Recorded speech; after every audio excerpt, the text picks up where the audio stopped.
All right, so we're going to continue our study in the book of Genesis this morning.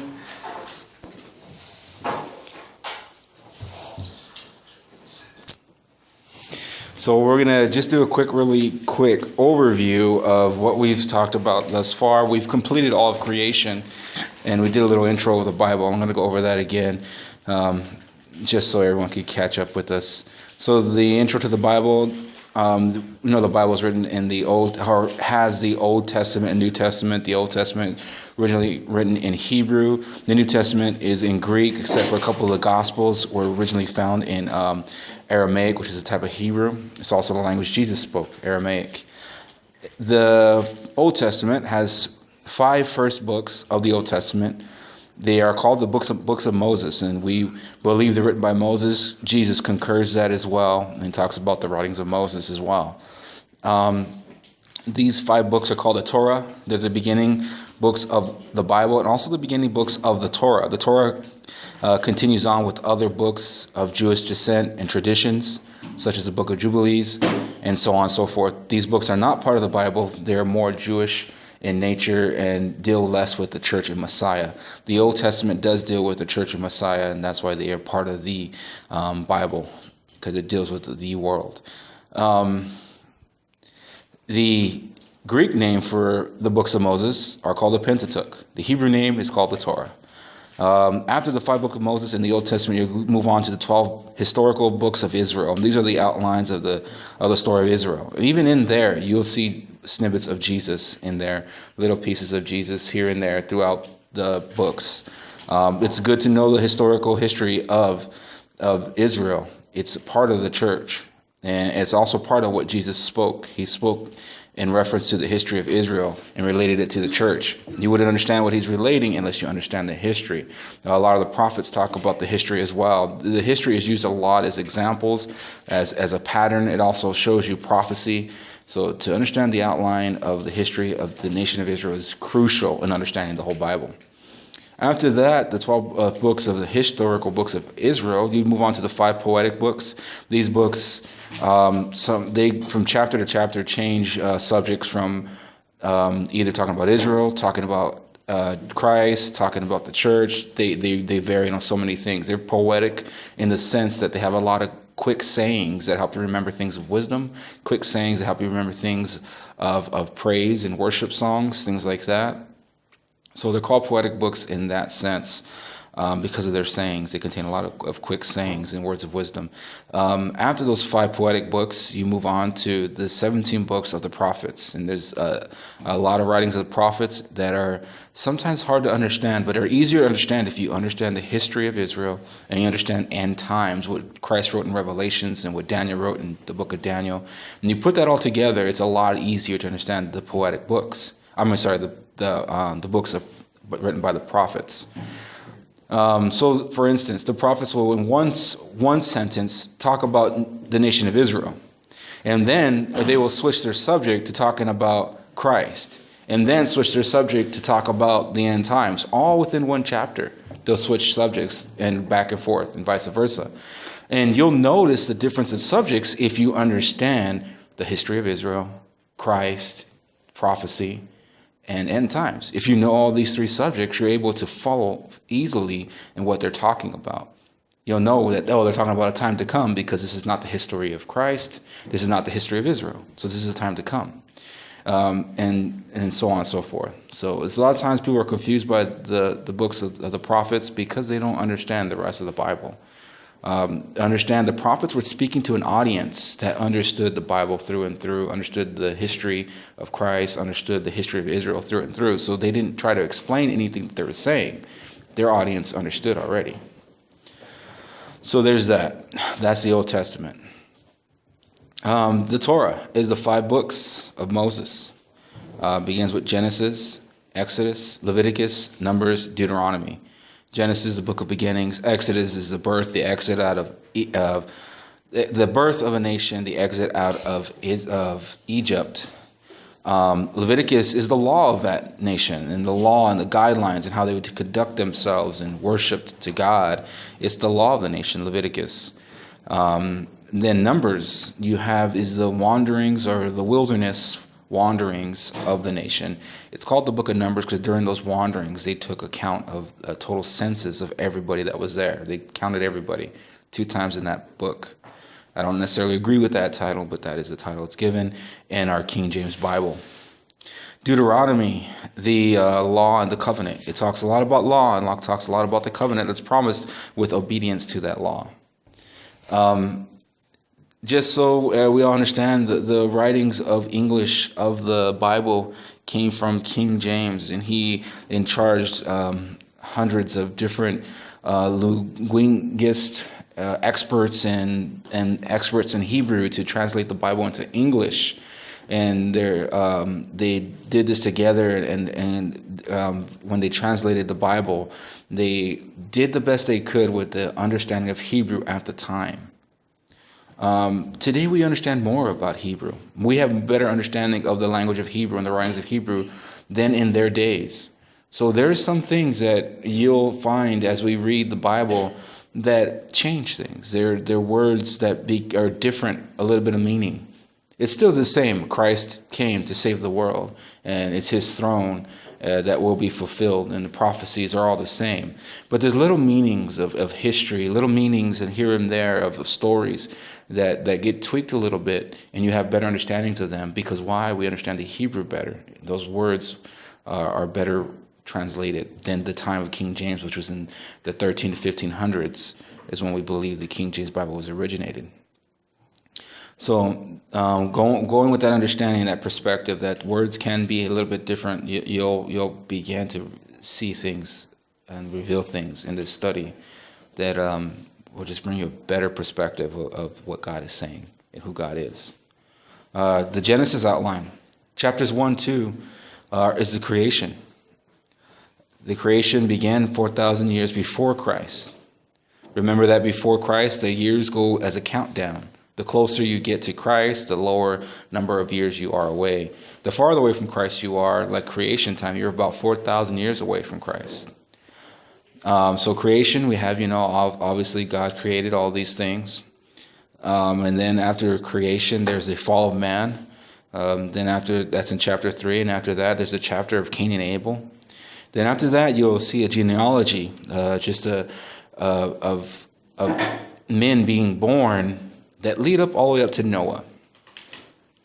After that, you'll hear Noah's days of a flood. But why was there a flood? That's a very misunderstood reason why there was a flood, and we'll get into that at that time. The Tower of Babel. The Tower of Babel is the original location of all pagan worship. At the Tower of Babel is the birth of pagan worship. Everyone and almost every society, all scholars believe this and know this to be true. This is where all pagan worship began. They have the same storyline, and it comes from the worship of a god by many different names, but that is not God. And we'll get into that at that time as well. And it's also a form of sun worship. So we'll get into that all in that time when that comes around. After the Tower of Babel, there was a splitting of the earth and splitting of people. And through this, there is a people that Abraham comes from. And Abraham is blessed because he believes in one God. He has a son, Isaac. And Isaac is then taken over the birthright of Abraham and bears a son named Jacob. And Jacob then is changed to Israel. So he's either gone by Jacob or Israel. And out of Jacob comes 12 sons. Those are the 12 tribes of Israel. The 12 sons become leaders of the tribes of Israel. They have families, and they are the patriarch of those families, the leaders of those families, and there's 12 of them. So the 12 tribes of Israel following their father. And in Genesis chapter 49, when Jacob is passing away, he gives blessing to these sons. And some of the blessings are prophetic. They have not been fulfilled, but they're going to be. So Joseph is then the one that rises up out of their family to lead his family to Egypt. And this is a good thing. Because through Egypt, yes, there was slavery because they pretty much outstayed their welcome, but they began to grow in strength, organize each other. They learned organization through Egypt. They grew in wealth. They grew in possessions. They grew in so much ways through Egypt.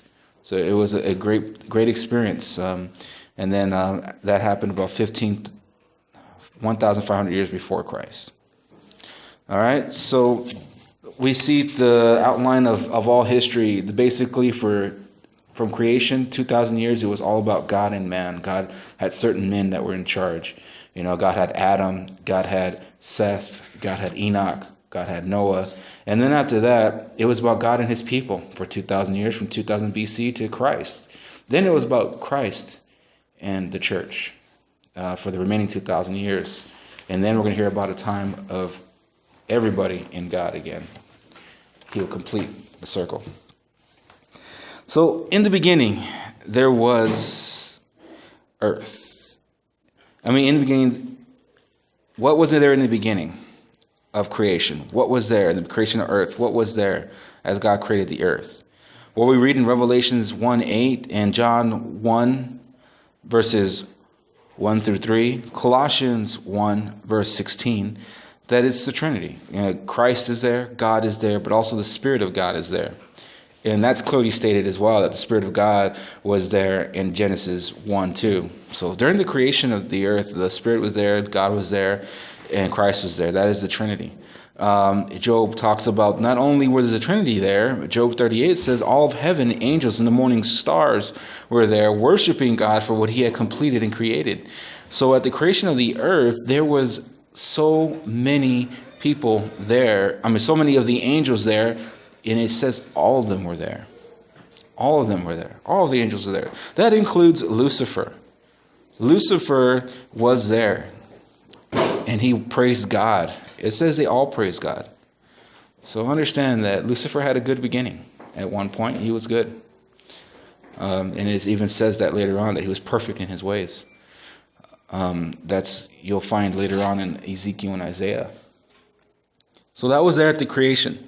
Chapters 1 and 3 of the Bible, of Genesis, is what we're going to be getting into here. In verse 1, the Hebrew word you'll see is in the beginning. It's pronounced Rashith, which is Hebrew for beginning or first.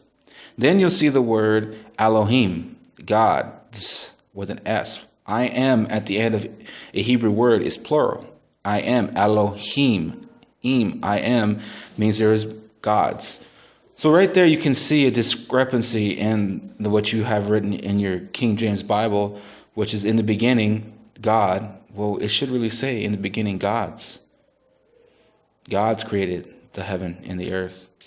Well, who are these gods? Well, we already read about it. It was the Spirit of God and Jesus and God the Father. And then after that, the next Hebrew word in this verse is bara, created. Then it's shamahim, so heavens. And we know there's three. God talks about creation being broken up to three heavens. The first heaven is the sky. The third heaven is the firmament. The second heaven is the firmament. And the third heaven is above the firmament. So those are the three heavens that are listed in the Bible. And that's what's being talked about here in creation. And then it says iritz, which is earth. So in the beginning, God created the heavens and earth. We know that everything God creates is perfect. We know this through Deuteronomy 32:4, Psalms 18:25. He's a perfect God. So that means everything he creates is perfect. Okay?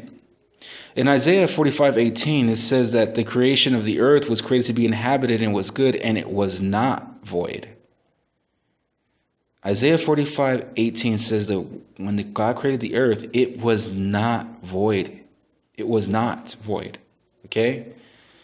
Well, then what does it mean then? And when we continue to read on here in Genesis chapter 1, and we move on to verse 2, it says, and the earth was formless and void. Well, if you take that word was that's being used there, is haya, and you look that word was, and it has a better meaning as became. It's not really was, it should be written as became. So in the beginning, God created the heavens and the earth. And verse 2 says, and the earth became without form and void.